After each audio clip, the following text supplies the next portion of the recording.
This Torah class is brought to you by TorahAnytime.com. Everybody, welcome all Torah Anytime viewers. Tonight we are going to continue, and hopefully this will B'ezrat Hashem be the last one on disproving the other religions. Again, disproving the other religions. I don't read minds. I'm sorry, I don't know what's going on there. Okay, that look doesn't tell me anything. If you realize what we did was, our focus was to hit is a bad word, to touch on every religion that has more population than Judaism. Did I speak about this already? Did I say this? I don't remember if I said this already, this idea? Okay, so today, B'ezrat Hashem, we'll finish it. We'll finish all the rest of them. We'll even throw some of them that are less than Judaism, just to touch upon it. So to begin, we will speak about Islam. So Islam is the fastest growing religion by far. It's going to surpass Christianity as the world's largest religion, and it depends who you ask. Some of them actually say that it already, I guess the Muslims say that it already surpassed it, the Christians said not yet, but throughout all the reports by I think 2050 or whatever the estimated time frame is, they're going to be, assuming everything goes as is going right now, the projection is that they will be the largest religion in the world. Now, why is that? Why are they the largest religion in the world? Is it because you have a bunch of intellectual scholars that are, let's learn the Quran, let's read it, and be like, this is the right religion, and that's why they're coming into it? Or is it for a different reason? And the answer is, it is for a very, very different reason. In fact, the number one reason why they're going so fast is, let's see if any of you guys can figure it out. Very easy. Fun. They have the most fun. Yeah, that's right. They just got the most babies. That's it. Christianity. Yes, but when you have 1 billion have a lot of children and 14 million have a lot of children. But we were first. But we have lost a lot to intermarriage. You know what happens if they're not modest? There's a drive-by. If they're dealing with a non-modest wedding or something like that, they do a drive-by, and it's not just a drive-by to take pictures. I mean, they're shooting something, but it's not photography. So they do. The reason why they're the number one religion is they have the most kids. You have an average, maybe 6, 7, or 8 kids, and I think that's a very low estimate from how many kids they actually do have. But I guess an overall 6, 7, 8 kids, while Christianity has 1 to 2. More closer to the 1. So obviously you see how this is going to transfer into that. And when you have 1.8 billion having 6, 7, 8 kids, that's obviously going to translate into a very, very high. Much younger, right? Yeah, they do. They also get married to more than one person, more than one wife. When this religion was started by the founder, which was, I'm sure everybody knows, was Muhammad. Muhammad, he started off as praying to idols when he was younger. When he was 40 years old, he had a divine revelation. And the revelation came in a fact that he had an angel by the name of Gabriel, or Jibril in Arabic, that came over to him and started revealing to him the true religion. And he started, and he told him, he says, worshipping any other god is considered idolatry. It's a great sin. You're not allowed to do it. Only Islam is going to be the right and the correct religion. And he started taking this and he started preaching this to everybody who wanted to listen. Originally he didn't get that many followers. Friends and family plan only is what he got. More than that, he wasn't able to get. And in fact, the people at that time were idol worshippers, and they didn't like this idea of one God. One God, that's so weak. They had a plethora of gods. So they actually attempted to assassinate him. He escaped assassination, and he eventually went to Medina. And he started claiming that Islam is going to repair the mistakes of Christianity and Judaism. So we'll soon see, because they do believe in those two religions, but it was all messed up. And Islam came to fix it all up. The Prophet, which they claim Muhammad, he received messages through 23 years of his life, and they put this together in chapters known as surahs. Surahs is where you have the chapters of the Quran. The problem was that he didn't personally write it down. Question is what? Maybe he was illiterate, maybe he didn't. Whatever it was, he had scribes that would write it down. The problem with having the scribes write it down is that there was one scribe by the name of... He lived in global, he was illiterate. Yeah, so some people say it, which is why I mentioned it. There was a scribe by the name of Abdullah ibn Sa'd, who was a scribe for Muhammad, and he left. The reason why he left is that Muhammad would usually just let him change whatever he wanted. Muhammad would dictate him to write this, and he'll be like, what about this? I'd be like, yeah, whatever you want, you can write it. So it's if it's a word of God, how could you start changing it? You can't even change one letter. In the Torah, we know that if one letter is misspelled or is missing, the whole Torah is not good. So how could you claim a divine revelation from a God, through an angel, whatever it is, and yet that you could change whatever you want. And in fact, he quotes it. Abdullah quotes it, and he says like this. He says, "I used to direct Muhammad wherever I willed. He would tell me to write on Most High, All Wise, and I would write All Wise only. And he would say, yeah, it's all the same. On a certain occasion, he said, write such and such, and I decided to only write just, only whatever he wanted to write. And Muhammad said to him, yeah, write whatever you want. That doesn't really spell the idea of prophetic divinity, coming directly from God, because you can't change something that comes from God. Even if it sounds like it's the same, you can't even change it. We know the Torah, you can't even change one letter. And you can see these types of changes in Surah chapter 23, verse 14. Muhammad, when he came to a certain, when he conquered Mecca, he actually ordered 10 people to be executed, and this scribe, Abdullah, was one of them, surprisingly. Well, unsurprisingly would be the right answer. The deal with this is that you think about it, it all really relies on the fact of Muhammad telling everybody else, this is what he was told, this is what he said. There was no like revelation that he was speaking to God, everybody saw it, and there was a big mountain or hill or valley, whatever it was, and everybody witnessed it. It was just one guy by himself who happened to, claim that he spoke to God. And they do claim other, I guess you could say, miracles. Some are miracles, some are less. For example, they claim that Muhammad's mother never experienced any pain in pregnancy. Congratulations. She also heard a voice one day that her son will be a ruler and a prophet. The Quran states that he was born circumcised. And, a few others. But even if all these are correct, which we have no way of verifying it, but even if they're all correct, it doesn't matter, because just because his mother didn't have any pain in pregnancy or because he was born circumcised. I know people that are born circumcised. It doesn't make them divine, a prophet, or a god. So they do claim some miracles. What are the miracles? They claim the splitting of the moon. Which is a very, very big problem to claim the splitting of the moon, because if there was really a splitting of the moon, then everybody on the Arabian side of the world would have been able to see it, and I would have documented something about, like, hey, by the way, the moon, there was a situation going on and such date, and this is what happened. But yet nothing is written about it. In fact, there are many scholars that claim that if there was a splitting of the moon, many people would have started their own religions based on that, just that alone. But we don't have any information, nothing is written about it. I don't know exactly how it's split and cut in half, or what exactly happened to it. But written in the Quran, and lost us there. This is where they claim to have a miracle. Where the source of where it's written, I'm not sure. I would assume, I don't know. I would look it up. So they claim the moon split in two. Split. And then that's it. Yeah. Okay. It's a miracle. You don't have to understand miracles. They went back together, right? Well, apparently now it's back together. Is that why the moon is like their thingy, whatever? Holes? Their sign. No, their sign. No, because the Jews are also go by the lunar calendar. No, their sign. Because they go by the lunar calendar. No, their symbol. I know. I'm telling you, because they go by the lunar calendar. Oh, that's why it is. I'm pretty. Yeah, I think so. Yeah. The star hanging from the moon. Right. The Hechsher sign, right? So, in any case, they also claim a rapid conquest of Arabia, which we claimed beforehand. Just because you're good at warfare does not mean that you're right. Alexander the Great was great at warfare. Does that make him a god, which he claimed that he was? No. It doesn't mean anything by claiming some ideas. These are evidence that you're trying to prove something with not valid evidence. Furthermore, they also claim that if you master the Quran and you read the Quran the way it's supposed to be read in Arabic, then nobody would ever think that it would be written by a human being, because it's too great, too beautiful, that it could only be written by Allah himself.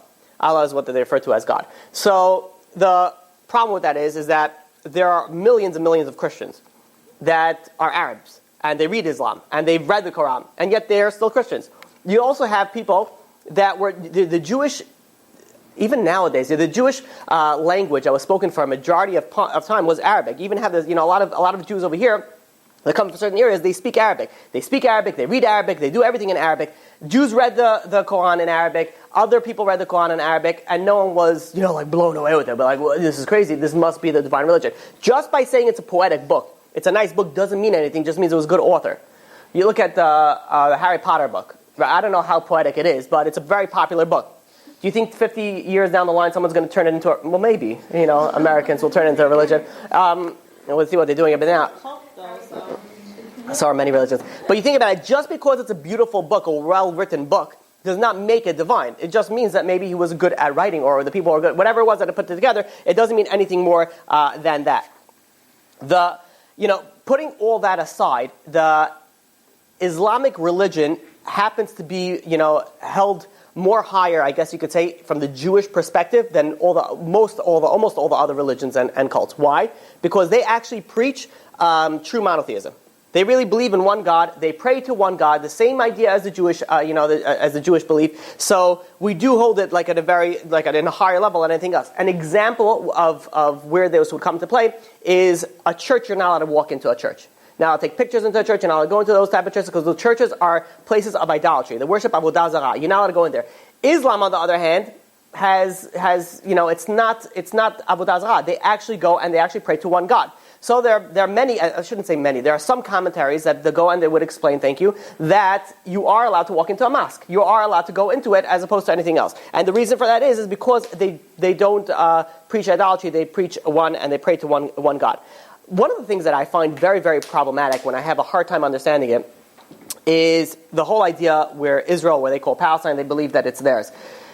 The Dome of the Rock, behind the Kotel they have the mosque over there. That was put into place in the year 690.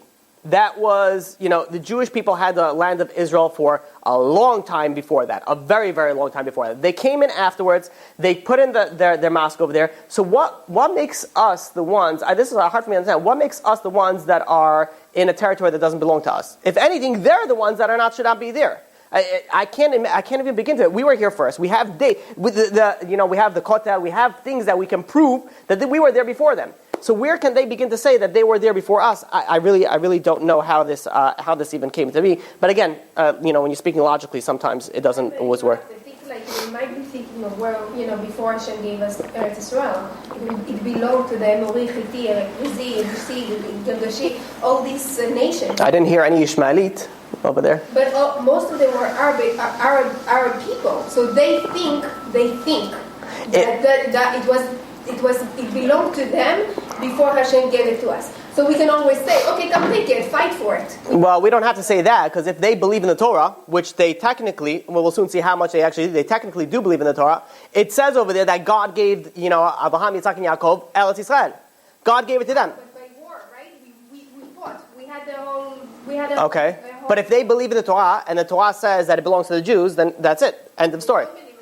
They do believe in it, but they claim that it was corrupted. So we'll explain it. We'll explain on that. So they do believe in it. So in any case, it's a question and it's a problem. The Quran, when you're dealing with the Quran and it stands to the Torah, people are very, very confused by the idea of what does it actually believe. So in the New Testament, for example, Christianity, they believe 100% the Old Testament. The Torah, they believe everything. Everything is as it says. They don't argue on it. They don't claim that it was corrupted. It is as it is. The Quran, however, they confirm the original revelations by the prophets. Moshe and all those, we'll soon see also Eliyahu. They confirm the prophets, and in fact, they list 25 prophets by name in the Torah. It's not written, for example, Noach will be Noah, Abraham will be Ibrahim, Moses will be Musa, Eliyahu will be Ilyas, it will be Yaqub instead of Yaakov. They also put in there Jesus in there. JC is also in there. He's known as Isa. Isa was also considered, according to Islam, he was also a prophet. They don't, they claim a little bit different things, but he was also the prophet. I don't think they mention Isa in there. And if they do, I don't know. What do you think they claim to be the first Muslim? Who was the first Muslim?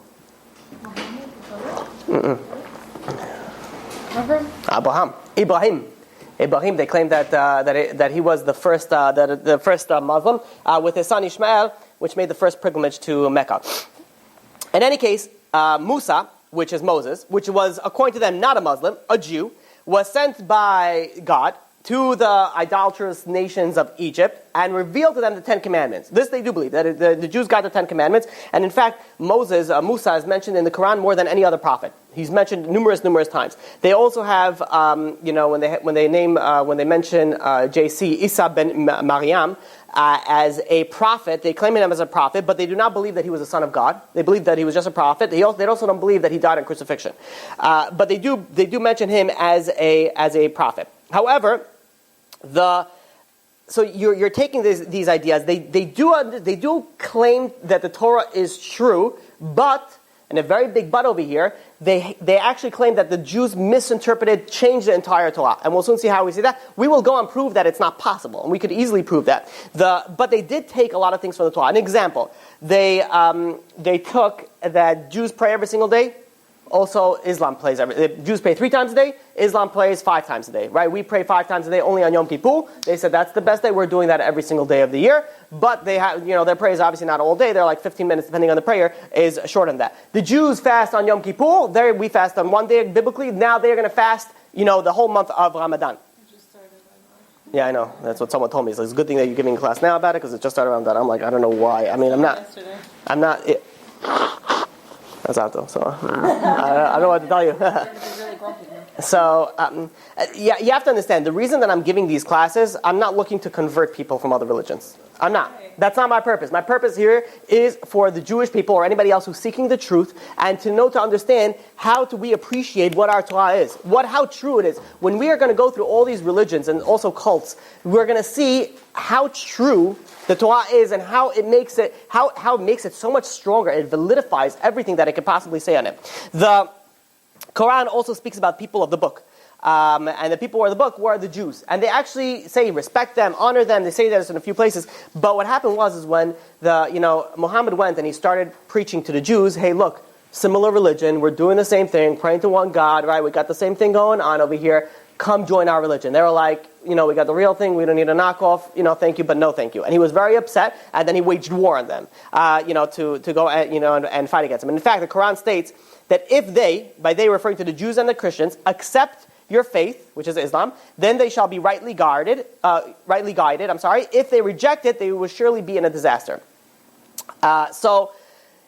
This is stating right away that even though they're claiming that Judaism was correct, Christianity was correct, but at this point in time, it's so bad, it's so far off that the only way to do it is only through the Islam, only through the Quran. The problem that we have over here, which again they could answer against us, but the problem that it says openly in Genesis, in Bereshit chapter 21 verse 12, Ki beyitzchak yikra lecha zera. Where are you going to have where's your children going to come when he's speaking to Abraham? Not through Ishmael, through Yitzchak. It says it straight out. Then the Islamic people claim no. That really should have been Ki beYishmael yikra lecha zera. The Jews changed it to Yitzchak. We erased Ishmael and we changed it and put it to Yitzchak. So according to this, then Ishmael was the right son to be. A very, very obvious question is if Ishmael was the right son, then how come the Ishmaelim didn't get the Torah? Why did the Jews get the Torah? If anything, if the Ishmael is the right one, why did we get stuck with the Torah? It should have gotten, Chas v'shalom, get stuck at it. How come we were privileged to get the Torah and not the Ishmael who was supposed to get it? They had to wait almost 2,500 years afterwards, a little over 2,000 years. Oh, and then, God's going to be like, guess what? Everything is wrong. You're right now. Muhammad is going to be you through Jibreel, and that's going to be that. It's a very, very weak claim. They agree, and these are some of the things they agree. They agree that the Jews received the Torah, not the Muslims. They agree that until Muhammad came, Islam, there was no Ishmaelim didn't worship one God. They worshipped, a bunch of idols. They're sand worshippers. They worshipped a bunch of avodah zarah. They agree that the Jews went into Egypt, not the Muslims. They also agree that the Jews received the land of Israel and not the Muslims. And this is where I get, where we are today. I have a hard time. I don't know how that thought process connects the two, but this is what they do claim. We could also say that in the Torah, in Deuteronomy chapter 13, verse 1 through 4, it says very, very clearly that all the mitzvot, the entire Torah, will be remaining and binding forever. Which means is that anybody who comes to change the Torah is a false prophet. You're not allowed to listen to it. Now, if God, which will obviously know the future, everybody claims, that any divine power like that will know the future. So if God knew that the Jews were going to corrupt the Torah, He shouldn't have wrote that inside there. Why would God write that these laws are binding forever? He's going to be like, no, wait a minute. The Jews are going to mess it up. It really should have put it in parentheses or an asterisk, a little bit on the side. You're going to do it, but then there's going to come another prophet. His name is Muhammad, and he's going to come, and he is going to go, and he's going to correct everything. But yet nothing says like that. And in fact, if the Torah says that these commandments are binding forever, that's a very big stance right there. That's telling you that these commandments are going to be the same forever. It's not going to be changed, it's not going to be altered, because if God's telling you that it's staying forever, that means it's going to stay forever. The question is that they claim that the Torah was distorted. And the language that they use for this is tarif. Tarif is very interesting. It's almost like tarif, like treif. They use the word tarif, which means alterations. This is what the Quran claims it, that the Torah was altered by the Jews. However, they don't give any evidence. It's like one of those people that it's wrong, but I'm not going to give you any evidence. I'll give you the idea behind it. Giving this like mini series that we're doing on the other religions, I knew I was going to get heat on all these things from all the believers of the other religions. I didn't anticipate the amount that I was going to get. I've been getting tremendous amount. Well, they went on a rant. that's only what you see online. You don't see what goes behind the scenes. They claim that it's still wrong. It's still not to their benefit.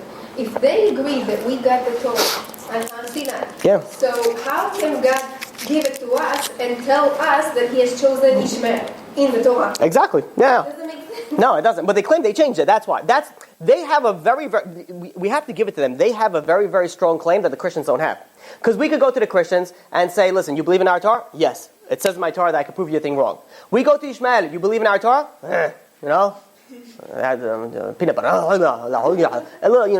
You know, so those, we can't, what are we going to prove to them? However, let's see if we can prove it that it's not possible that the Torah was distorted. But speaking about what I said about before, the amount of heat that I'm getting from all these classes, I'm getting nonstop people that are saying, you're wrong. You have false information.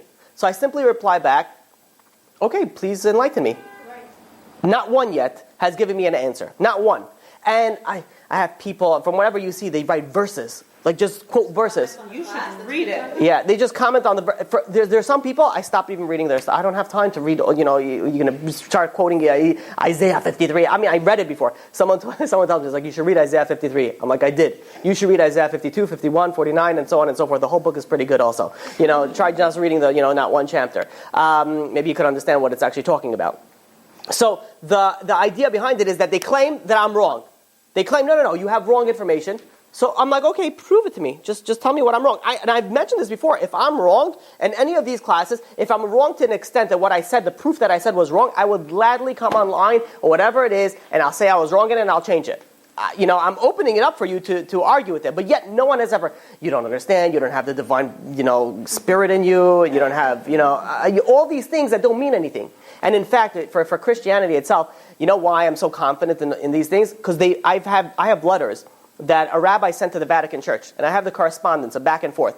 If the Vatican couldn't get an answer for it, I don't think a guy who's, decided to, fight against another rabbi would be like, hey, you're wrong, I have all the answers. I'm like, you should be the Pope. You should really be the Pope if you have all the answers. We'll get you a Pope mobile, give you a cape, and a hat, and then you could,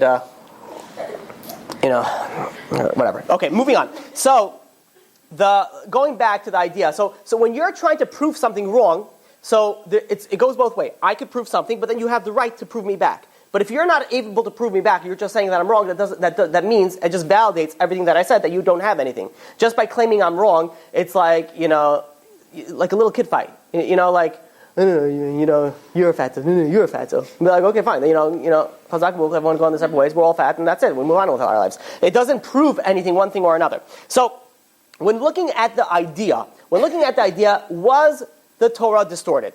So we have three options of when the Torah could be distorted, which means that the Torah was changed by the Jews. Let's look at these three options. If we're able to knock out these three options, that brings us a very, very strong proof that the Torah was not changed. So number one, it was never given correctly. I'll give you all three of them, then we'll explain it. Number two, it was messed up. It was distorted somewhere in the beginning. Or number three, it was distorted somewhere in the middle. And we'll soon see why the end. Well, we can't say the end because the end, we're not at the end. So it's either right in the beginning, it was given wrong. In the beginning, it was messed up. It was given right. In the beginning, it was messed up. Or in the middle, somehow it was messed up. So let's go through all of them and see if we can prove it wrong. The idea that it was never given correctly is a very, very hard one to grasp. That means that God deliberately gave the wrong Torah to the Jewish people. Now why would God give somebody like the wrong ideas and then wait, 2,000 plus years until Muhammad comes along and then gives the right one? Logically, it doesn't make any sense. Additionally, they claim, let's say JC, for example, they claim JC was a prophet. JC did not say that the Torah was wrong. If JC was a prophet, and in fact they claim Eliyahu, all the prophets that they bring down, not one of them, not any of these prophets, Jewish, non-Jewish, whatever they claims that the Torah was wrong. Now, if the Torah was given wrong, and there were prophets that were speaking with God, speaking with angels, whatever the Islamic belief believes in, They should have said, hey, by the way, you should do this and this, and by the way, what you got going on over there, that's wrong. We gotta change it around. But yet no one, not one prophet in the history of the world of prophets that are real can claim that does have any of this type of claim. Only Muhammad comes along and says this was wrong. So again, the fact that it was given in the beginning is a very weak claim in itself. The next idea is maybe it was given correctly. The Torah was given correctly, but it was messed up right in the beginning. The reason why this is very, very hard to grasp also is because if the Torah was given correctly, that means that everybody has it fresh in their minds. So in order to change something right away when everyone's fresh in the mind, you can't do that. You can't imagine somebody trying to go and tell you right now the Twin Towers was just one tower. Like, I remember it. I remember living through that thing. You can't tell me that it was one tower. I know that it was two towers. The government would play projections. You tell me from today until tomorrow everything that you want, it's two towers. I know that for a fact, and you can't change it.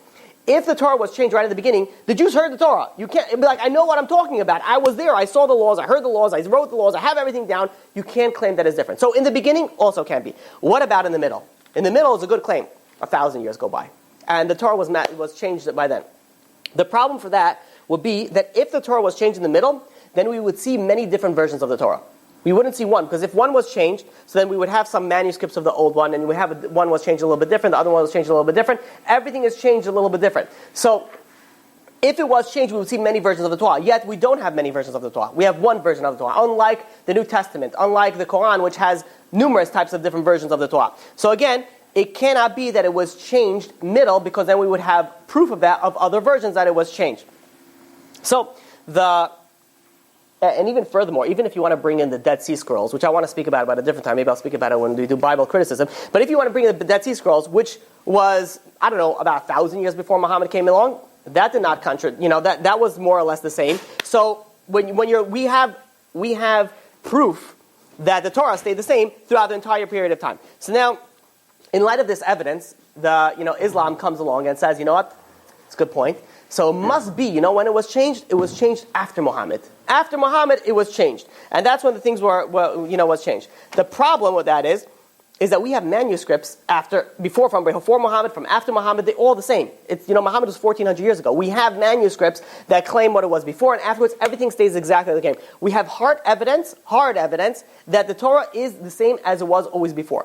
Now, if the Torah was the same as it was before, that means right away, the whole book of the Quran has a very big flaw in it. Because how can you claim that it was faulted if we can't prove that it's faulted? And you cannot prove that it's faulted. So what makes it wrong? And if our Torah is right, and that means that they're wrong, and then there's nothing even to talk about. They also have some conflicting information. In Surah, chapter 20, verse 85 through 88, it says that Prophet Moses, he, when the story of the Egel, the golden calf, thank you, the golden calf, the Quran claims that it was a Samaritan that went and accused people to go and lead the people astray. He was the one who took people out. The problem with that is a very big problem, because the Samaritans didn't even come into existence until about 530 years after Moshe. So which means is they got the dates really, really wrong. You have over here, the Torah is speaking about, they're claiming that there were people that didn't come into existence yet for another over 500 years, that they're the ones who went and changed the Torah, and brought people away from to worship the golden calf. They also claim in Surah chapter 28 verse 8 and Surah chapter 40 verse 36 and 37 that Paro met with Haman. Now anybody, I would say maybe third grade level, maybe third or fourth grade level, would know that Paro and Haman did not live in the same times. It's very, very obvious. They were confusing everyone.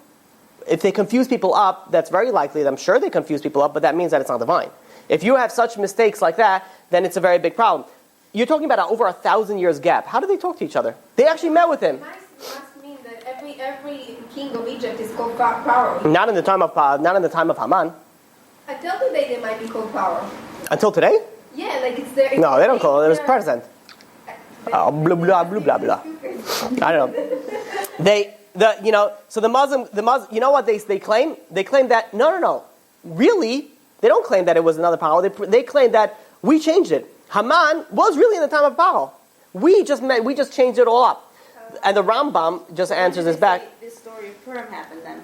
Somewhere, I think they claim it that I don't know if it was. Seasons, right? Yeah, I guess something like that. They claim it that they were at the same time. I don't know if they say it was the earlier version or the late version, but they claim that it's the same. History has the entire, Megillat Esther history by them. They have it. We have it also. I'm saying, but we have it, yes. But if we want to bring proofs, we can get from Iran history. They have it that we use. You're telling me. I mean, I agree with you. I'm not arguing. We have to get the proof. We have to get the proof. We don't even have to that because we have Megillat Esther. We have documents from before already Muhammad came into being that when this story happened. But it doesn't help if they think our things are misconstrued. So again, that's why but we have documents that it was of the dates, which means we have a document when it actually happened. The date time, even if they say they messed it up, we have the document when it started. You could date it. You could do all these different things of it. So once you have that information, even if they think the text inside is wrong, but the proof that we actually have from when it happened, that they can't claim that's wrong. If we show from your own history, then they'll say, "Oh, like." You think that's going to help? No. They also say that the daughter of Paro. We know that the daughter of Paro raised Moshe. Right? We see this in Exodus chapter 22, verse 5-9. However, the Quran claims that it was Paro's wife. Also, a very, very big contradiction. Again, they could say we changed it. It was his wife? Yeah, it was his wife that raised Moshe. But where it gets a little bit more interesting is that in Surah chapter 19, verse 27 through 28, it states that Mary, which is JC's mother, was the sister of Moshe, which means that Mary was Miriam. Moshe had a sister Miriam. They claim that JC, which means that JC was Moses' nephew. Which that is, that's 1,300 years you're dealing with of a difference in time over here. You can't. Now again, this just shows that it's a lack of the lack of divinity in the inconsistencies of what it has over here. They claim also that Kedat Yitzchak wasn't a Kedat Yitzchak; it was a Kedat Ishmael. The problem again that we have with this, we have the Septuagint. The Septuagint was a Greek translation of the Torah, which existed roughly about 700 years before Muhammad came into being. Before even Muhammad came into, and it says in that already, it says that it was Yitzchak and not Ishmael. Furthermore, if they are claiming him as a prophet, then where are the prophecies? Show us some prophecies. The Torah, we have prophets. They said prophecies. Muhammad doesn't have any prophecies in the Torah, in his Quran. They also claim that the crucifixion in Surah chapter 12 verse 41, that in the time of Yosef, this is Yosef HaTzadik in the Old Testament, there was crucifixions. People used to get crucified. And in fact, in Surah chapter 7 verse 124 and chapter 26 verse 49, they also claim that Paro threatened the magicians to die through crucifixion. However, we don't have no archaeological and no historical evidence that this is what the Egyptians used to practice, crucifixion. In fact, this came in much later in history. So they are claiming things that there's no validation for it. Also, Alexander the Great is mentioned in the Quran. It's in Surah chapter 18, verse 83 to 98. It's actually, his name is not Alexander the Great over there. It's actually Dul Quran Yaim. Quran Yaim. It's, I'm for sure pronouncing it wrong. But in any claim, the majority of the Muslim scholars claim that this is indeed Alexander the Great. And they claim over there that he was righteous and good and a God-fearing man. And he would lead the people into the fold of the Islamic faith. Now, anybody that does just a little bit of research on Alexander the Great could see that he wasn't the godly. Well, I shouldn't say that because he did claim to be God. He literally claimed to be a god, a son of an Egyptian god. So, to call him a righteous man, nobody calls him in history a righteous man. A good warrior, yes. Successful in what he did, yes. But a good man, if you read just a little bit about what he used to do, he was not considered a good man. Granted, he was good to the Jews. And that's why you have a lot of children named Alexander, right? I think they switched it to Sasha. Sasha in Russian is Alexander, right? I don't know how they got to that. Right. So, but that's Alexander, right? Yeah. Because he was good to the Jews during the time of with Shimon HaTzadik, whatever. It's a long story in itself. Very interesting.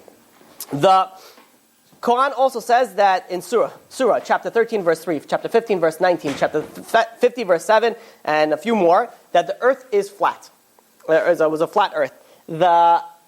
Well, I don't have to tell you the problem with that. We actually have pictures that it's not. I don't know if Jews probably falsify that also because we control the media. The Quran or the Bible?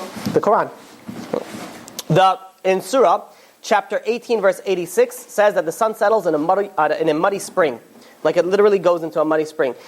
We know that the reason why the sun is setting, it looks like it's setting, is because of the circular and the rotational properties of our planet. It looks like it's setting, but the sun doesn't actually set into anything. It's just the way that our planet moves. So this is just, obvious issues that we have with it.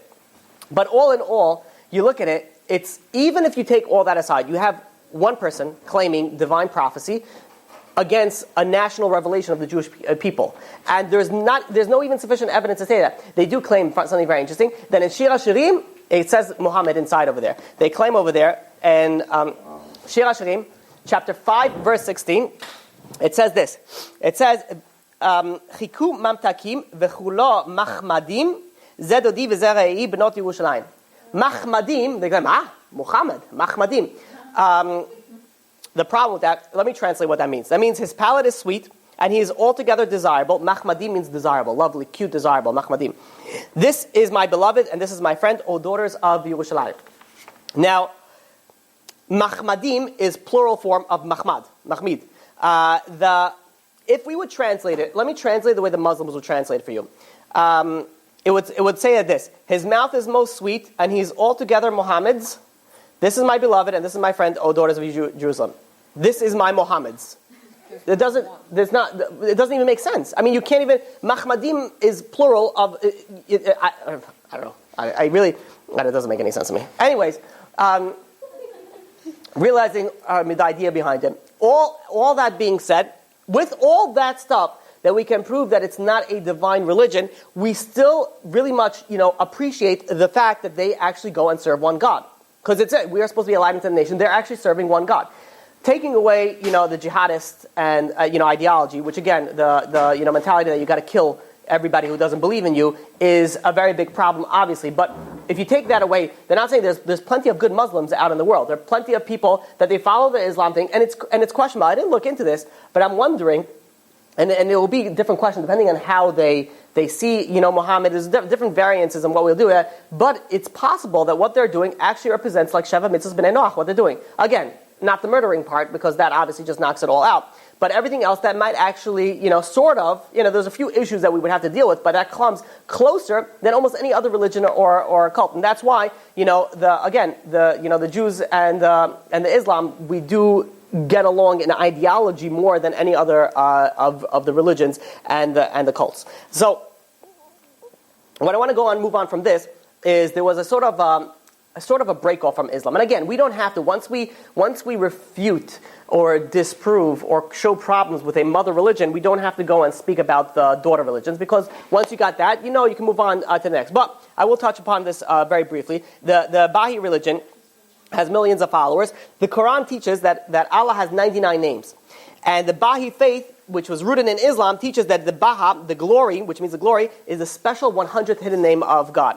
So, the Bahai faith, they grew out of the Shiite Islam. Right? There's two different types of Islams. We didn't even get to the Druzim, the Druzim. We didn't have to get into all those different things, because they're more or less the same. The Druzim is actually a completely different, ideas, but we don't have to get into that because it falls under the same category that we've been dealing with. In any case, the Bahai religion is very, very interesting religion, because they accept all other religious prophets. They're like, everybody's right. Everybody's right. It's like a nice, we're all one family. Let's, sing and hold hands together. Everybody's right. And it's just an ongoing revelation of God. So the Jews are right, the Christians are right, Muhammad's right. Everybody's right. It's just a continuation of what's going on over here. They even claim that Buddha was right, which, Buddha was an atheist. I mean, I didn't even know, he didn't claim to be a prophet. So I didn't even know how they threw them in, but they put it inside there. This is a very big problem. By them claiming that everybody is right, and it's just a continuation, what's the big problem over here? Every single one of them, when you're dealing with the different religions, they contradict each other. The Jewish prophets don't agree with JC, even though it came afterwards. JC doesn't agree with Islam. Christianity doesn't agree with Islam. So if you're saying that they all came one after another, then they should all agree with each other. You can't claim that they all have the same ideas. Let's say they'll claim, but they all have different paths leading to the same goal.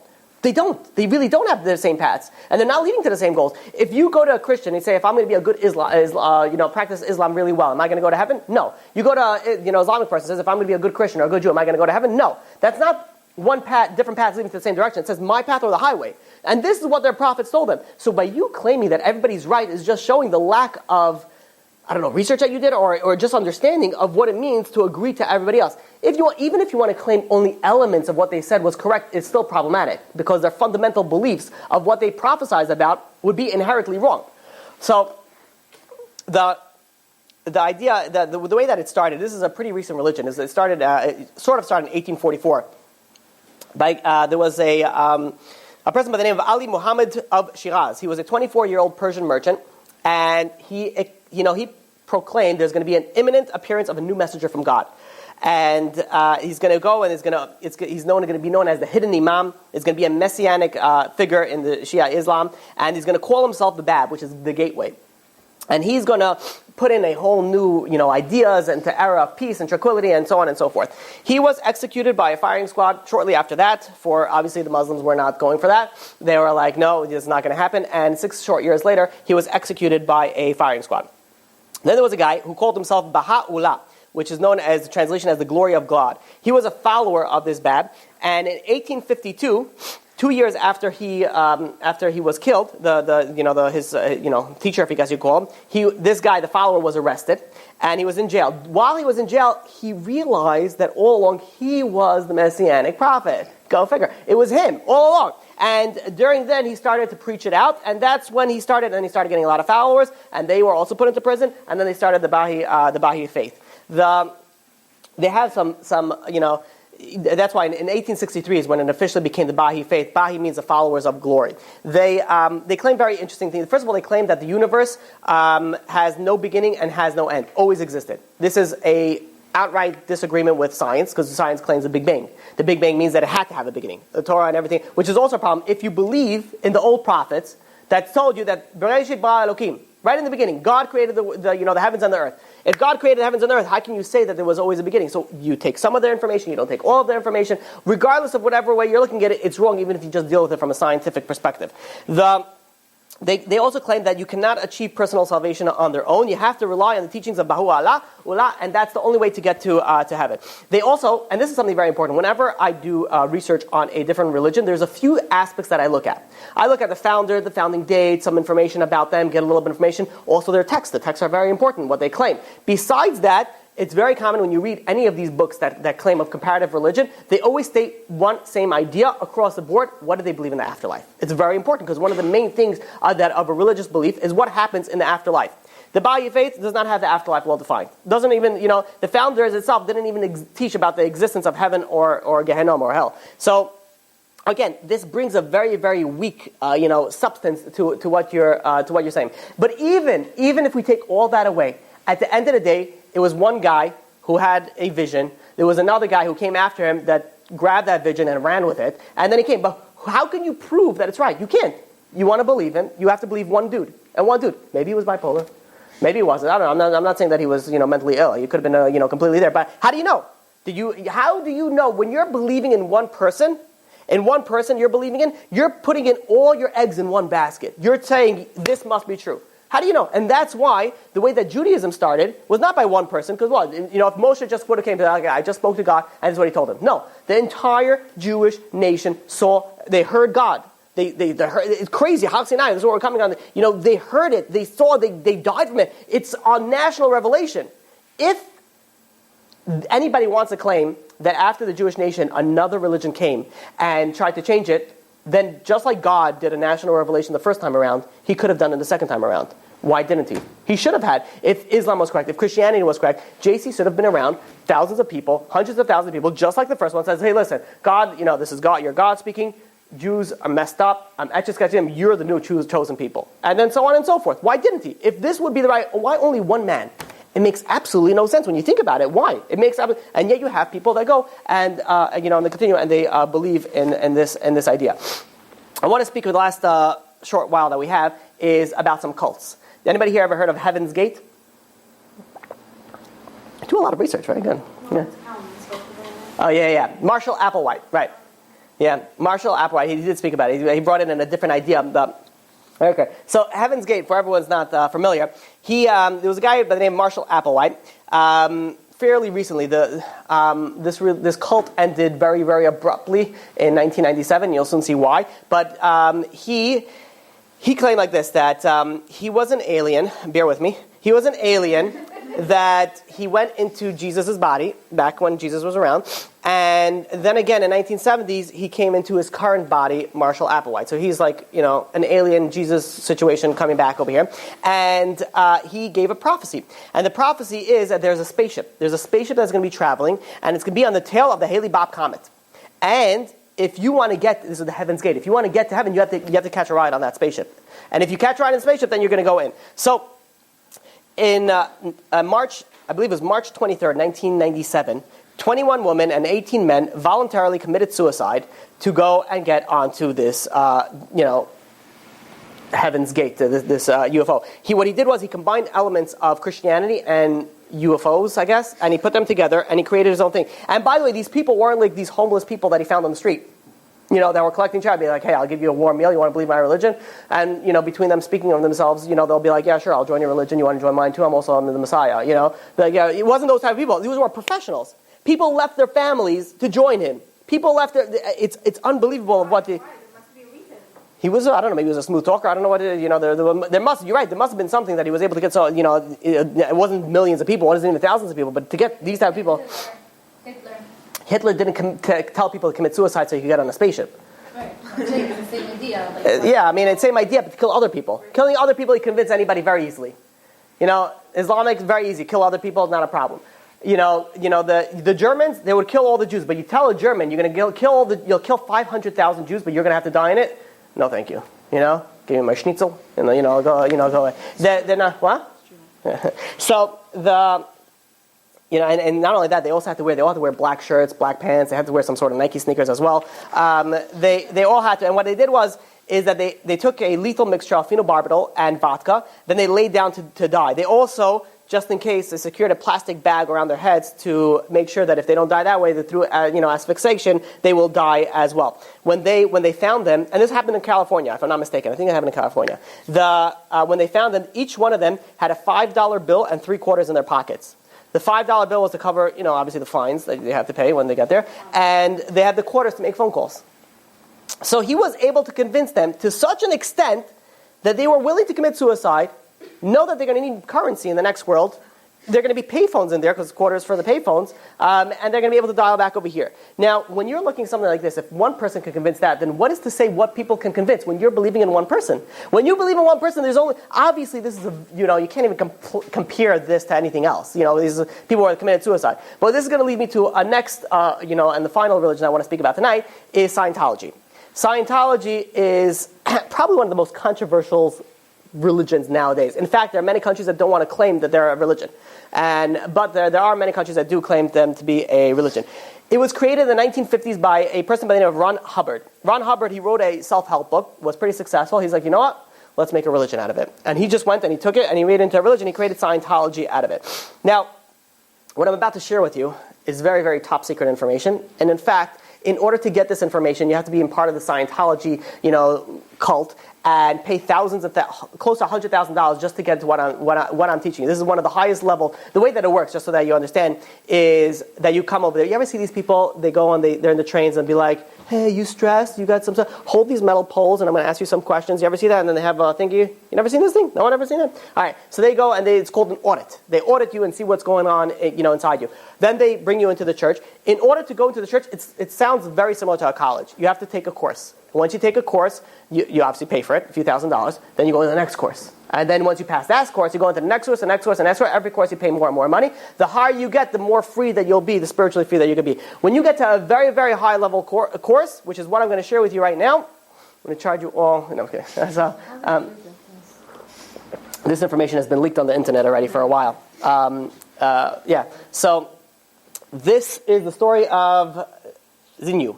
This happened 75 million years ago. There was an alien galactic ruler by the name of Xinyu. He was in charge of all the planets. There were 76 planets. Each planet was overpopulated, tremendously. Like each planet had an average of 178 billion people. Now, he wanted to get rid of this overpopulation. So what he did was, with the help of his cronies, with the help of his renegades, he called them over and he told all the good people, come in for your audits. You have an income tax audit that they have to come in for. And when they came there with the help of psychiatrists and media, he persuaded billions of people to come in, and then he injected their lungs with alcohol and glycol to paralyze them. Now, once they are paralyzed, this is, by the way, this is really what they believe. They were put into spaceships. These spaceships, if you want to know how it looks exactly like DC-8 airplanes, except they had rocket engines instead of propellers. And they flew to the planet Earth, where hundreds of billions of paralyzed people were stacked around the bases of volcanoes. Then what this ruler did, he took a bunch of H-bombs, and he lowered them into the volcanoes. And then he detonated those H-bombs, killing everybody. But everybody has souls. He wasn't going to be a fool. What are you going to do with the souls? So he created these, now these souls were being blown around by these nuclear winds. So he created special traps that caught them in electric beams, like sticky like flypaper.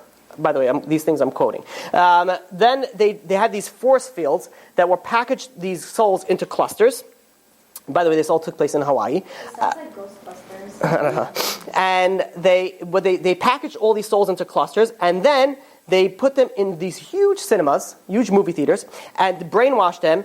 Through hypnosis or whatever it is, for 36 days they were watching 3D motion pictures of traumatic, horrific things. This is where also they were told about God. They were also told about Christianity. They were also told about all these future religions.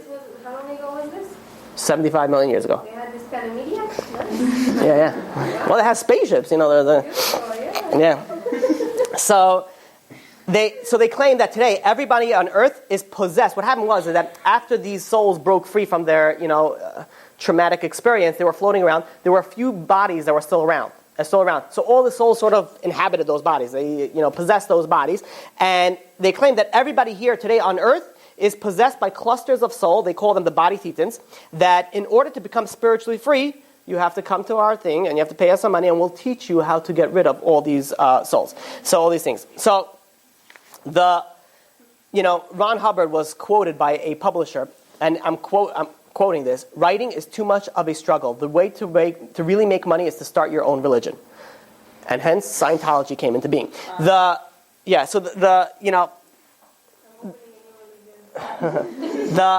upper level, this high level, most of the Scientology people are not allowed to learn about this. The information that I just gave you, they're not allowed to learn about it. In fact, people that even know about this in the Scientology realm are not allowed to share this with others. They're not allowed to share this with others. Why? Very good reason, because this, Ron Hubbard, he was the only one in 75 million years that would be able to go and achieve this without hurting. In fact, he did. He claimed he broke his back, his arm. He hurt himself in order to get to this high level. And only through his courses and only through these things can you achieve release of all these souls. And if somebody goes, chas v'shalom, if someone tries to get ahead of this and skip levels, they could die with pneumonia. I think that's a curse that's inside of there. I don't know. They said you could die with pneumonia. The Church of Scientology goes and they deny, or they try to hide this story, but it has been leaked via court documents. You have a lot of people that left the religion that they claim, this is true. This is really what they do. Teach. So, basically, they claim very simply that everyone's aliens. We're trapped in, and we got to free ourselves. They also, it's very interesting because they don't claim anything about God, anything about divine. It's sort of more of a self-help. The way that they started is very, very smart. They started with psychological self-help courses. Like, oh yeah, this is great. I could do this, and I could do this, and I could do that, and then eventually you get stuck to it until bam, aliens, and then you get stuck with that. So And this is where you have, Tom Cruise, if I'm not mistaken, donated roughly about $25 million to this thing. You have a lot of, big shot celebrities. They have a lot of money, and they also claim to have a lot of followers. Very, very controversial how many followers they have. From 70,000, you get to somewhere to 15 million. It's a very, very wide range of things. I know I said this was their last one. I forgot there was one more, very short one. We're just going to touch very briefly about the North Korea religion, which I'm sure everybody knows everything about. North Korea. The Korea that you don't want to go to. I don't know what you can do in South Korea, but it's a religion called Juche. Juche it's followed by about 22 million people. The reason why I only need a few minutes for this is because it was created by North Korea's president at the time, Kim Il-sung, in 1955. Originally it consisted of two basic ideas. One is that the Korean Workers' Party revolution, it belongs to the people. Second, the masses of people need to be organized by a guided great leader. And that was going to be Kim Il-sung himself. After he died, it was further developed by his son. And in fact, what they did was they sort of molded this religion similar to Christianity. But they don't, nothing to do with Christianity, but they claim like a similar trinity. The North Koreans, they pray to bow. I don't know how to explain this. 3 people. The Kim Il-sung, his son, and the mother. There's 3. And in fact, in every North Korean home, you have to have on your best wall 3 portraits of them. 3 portraits, well, one of each, and you have to bow down to them, and eventually, after you die, you'll be reunited with, the former ruler, and I guess again live under his rule. I don't know, that's their long-term goal. If somebody goes and neglects those pictures, that's a capital crime. That is a capital crime. You cannot neglect those portraits, and it has to be kept in pristine condition.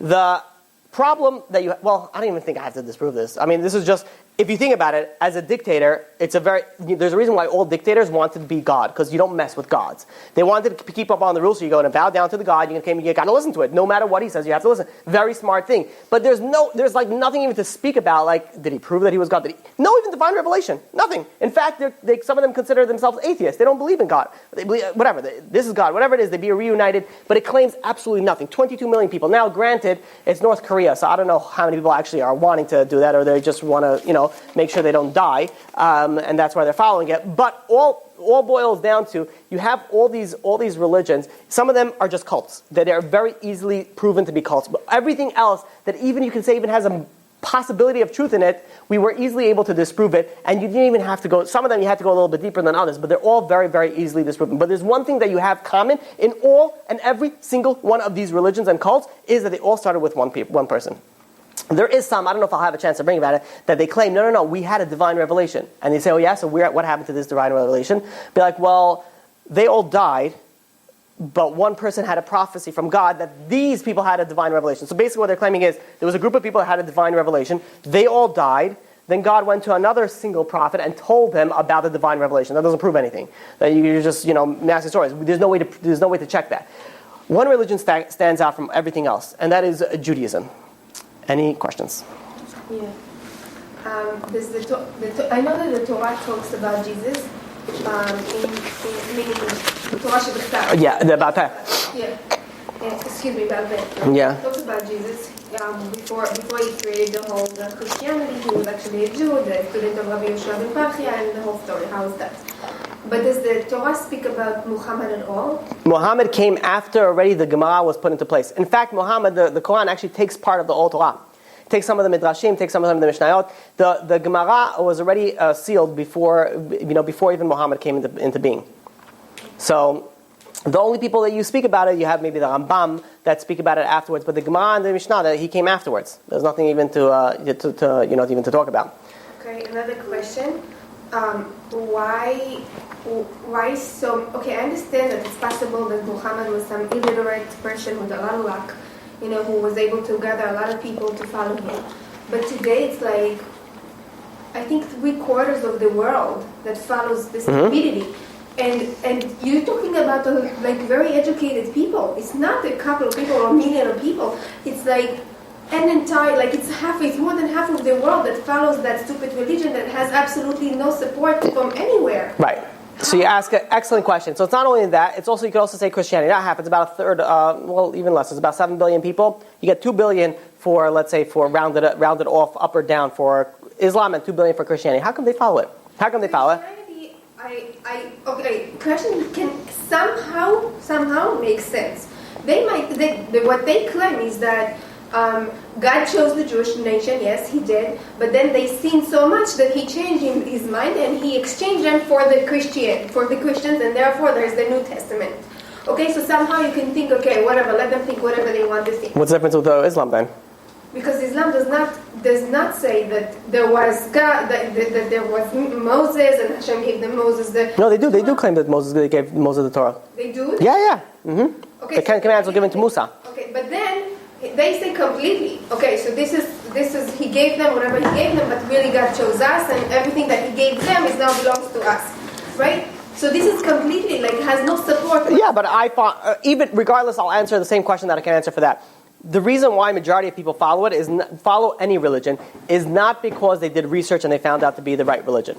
It's because they were born into that religion or they grew up in the vicinity of the religion. And people all came into it, they married into the religion, whatever it is like that.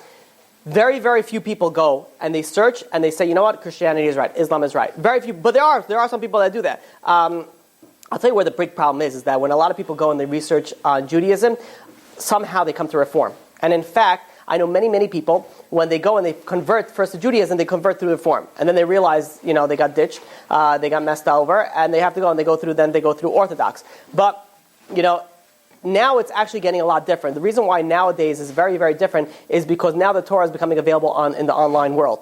I have people listening to my classes from the far parts of Africa to the craziest parts that I never even thought that people would be even interested in learning Torah. So you have a lot of people nowadays. That's why the conversions nowadays is sky high. You have so many people converting from all over the world and dealing with a few of them into Judaism. Yeah, they go. You have Christians, you have Islams. They go and they convert to Judaism. One of the reasons that you didn't have it is because us Jews, we don't go and preach. We don't preach others to come to our religion because we preach something very, very simple. You could go into heaven, just be a good Noahide, keep the Shabbat mitzvahs b'nei Noach, and you're good. You don't have to be a Jew. Every other religion claims that you have to follow us or not. Judaism doesn't claim that. You could follow whatever it is, the Shabbat mitzvahs b'nei Noach, live your life freely as you wish, and you have a place in heaven. So we're not there for conversion. But there's some people that want more than that. You have people, when people search, and they really search for the truth, and they look at the difference in it, Judaism comes out all the time. I have many people that I spoke to that they did. The reason why they got into Judaism, they searched. I know one guy that he knows so much. He searched so many religions, so many things, and he said it's very obvious. When you search looking for the truth, one thing becomes obvious. And I'm not saying it becomes obvious because you feel divine presence. I'm saying using your brain. You use your logical understanding of things. You search the right way, the way they're supposed to search. It becomes very obvious. There's no question. There's really no question. That is one of the reasons why I went through all these, I guess famous or big religions to show you how different they all are and how you have so mmany people that follow them. The majority also, if you realize, a lot of people follow a certain religion, they're used to it. Everybody loves Jesus. It's like, he's my homie. We grew up together. I just believe in him and I forgive. They grew up, praying to him before they go to sleep. They have, their Xmas trees. They have their holidays. It's whatever. How many of them are already so religious that they go and they understand the whole New Testament? How many Christians people do you think they can quote you some verses from the New Testament, Old Testament, whatever it is? Not many. Not many read it. They're more, they believe it. They go to church Sundays. They hear the pastors, tell them about being, don't do unto your friend what you don't want done to yourself. Whatever it is, they tell you all nice stories. They sing some, ooh, no, some choirs in the background. And that's it. They go home. They pass around cheese and crackers, whatever they eat, and wine. And that's it. That's the end of the ceremony. One thing I do got to say is some of them are so passionate.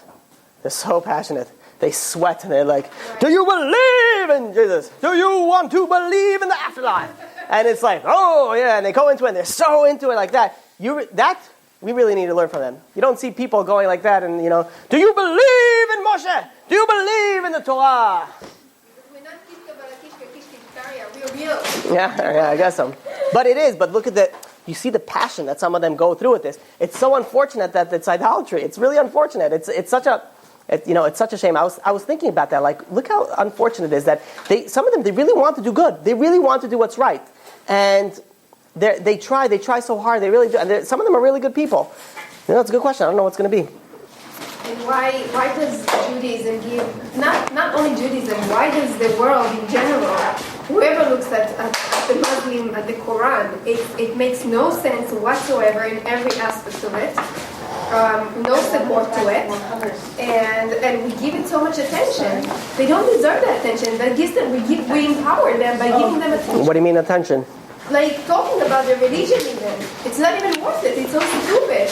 There is a lot of religions that are not worth talking about it. But the reason why we have to speak about it is just to show, first of all, to prevent people from falling into that religion.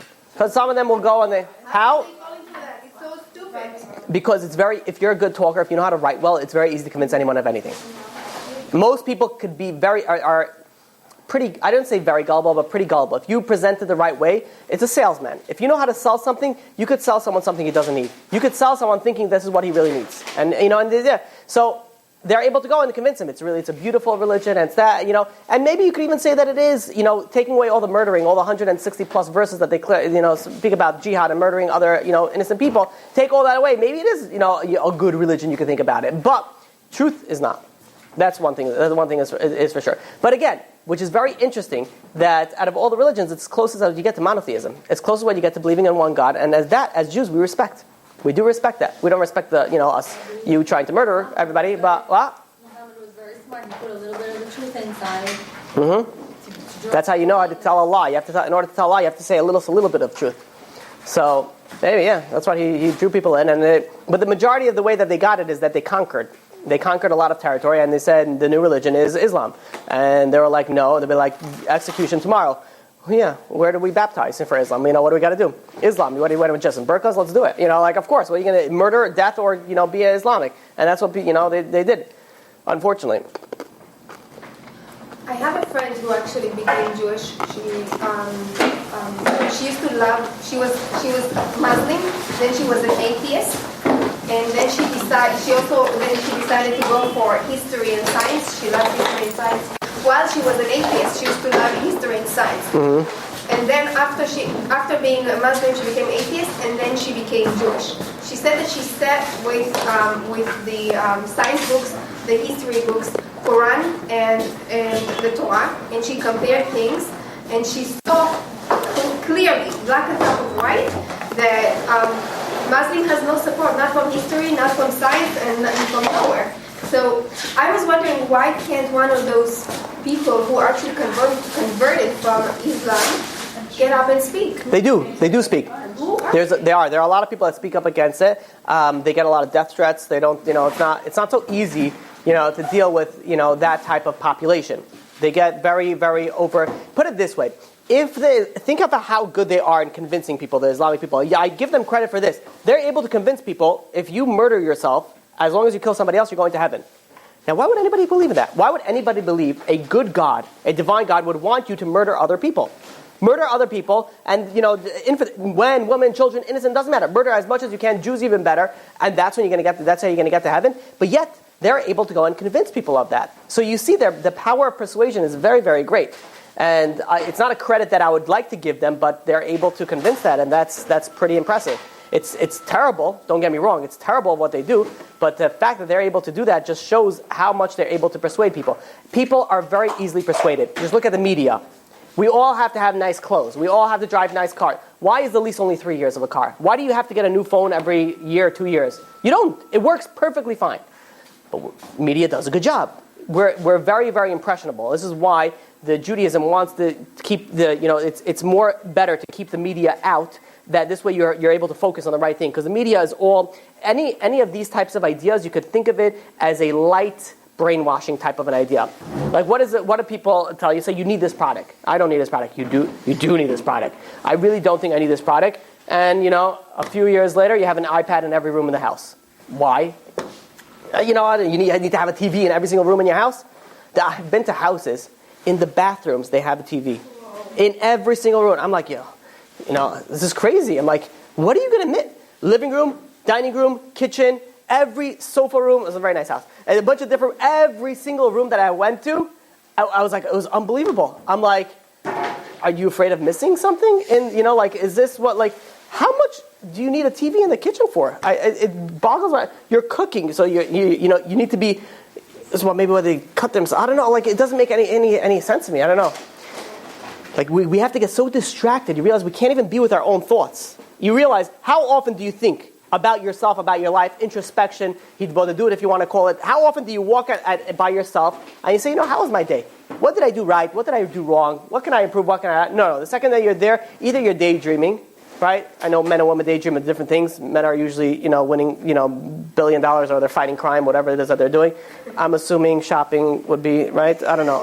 Okay. So, you just dream about whatever it is that you're dreaming about, but you're not actually thinking. These are just thoughts that pop into your head. How much, but then, if we do happen to think, oh, no, let me listen to some music, let me listen to this, let me boggle my mind with something else, We don't think. We just keep on having these things thrown at us, and this is what we believe in. And this is why every place that you live in, we end up becoming like that place. We're an American. We're Arabic. We're Gorski. We come from where we come from because you get influenced. Very easy to influence. And the answer is this is what the other religions do as well. They're very easily influence people.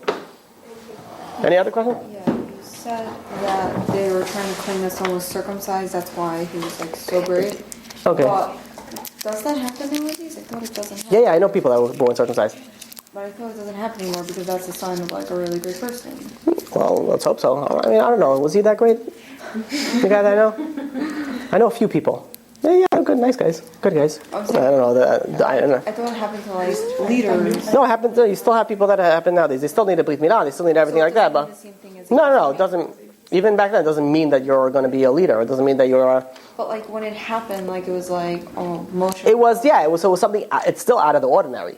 But to say that it's something so great, that's so unbelievable, that you must be the next prophet, ruler, kingdom, whatever, CEO, no. But it's a nice thing. It's a good thing. Any other questions? You were talking about when the Torah would have a chance to have been changed at the beginning. Right. So really, we only heard the first two dibros from Hashem himself. But then afterwards, Moshe took over. So can somebody say that Moshe wrote the rest of the Torah on his own? No, nobody even claimed that because there was continuation of, connection between God and Moshe. Right. So, and the Jewish people themselves, said, you do it. We can't even handle it anymore. It wasn't that they were like, okay, you heard two, and now I'm going to take care of the rest. And the furthermore proof of that is there was over about 1 million prophets in Jewish history. And we only have mentioned, not everybody, but I forgot where it's mentioned, that we have close to 1 million prophets throughout Jewish history. Not one of them said that anything that Moshe said was wrong. Which means if they had, and the prophets were tested. They had to predict the future. They had to show that they were talking to God. Not one of them ever said anything was wrong with that Moshe Rabbeinu, the Chamish Yechum Torah, anything was wrong in the halachot. Nothing. That is another furthermore proof that what it is stands. And none of the religions claim that. That the first two are right and everything else is wrong. But it's a good point. Question? After. Oh, and for anybody who wants, thank you. Whoever wants to join us on our Thursdays women's class, it is on 1601 Quentin Road at BJX. You're welcome to join us. Supper is usually served. Actually, more than one supper. You guys have here too. There's sushi and pizza over here. So different good food is served over here at 7:45 on Thursdays. But it's always good to email. You can always email me just to make sure that the class is on at rabbizitron@toraanytime.com. That was the pitch. Any other questions? Thank you. No other questions. Okay. Hazak u'baruch. You've just experienced another Torah class brought to you by TorahAnytime.com.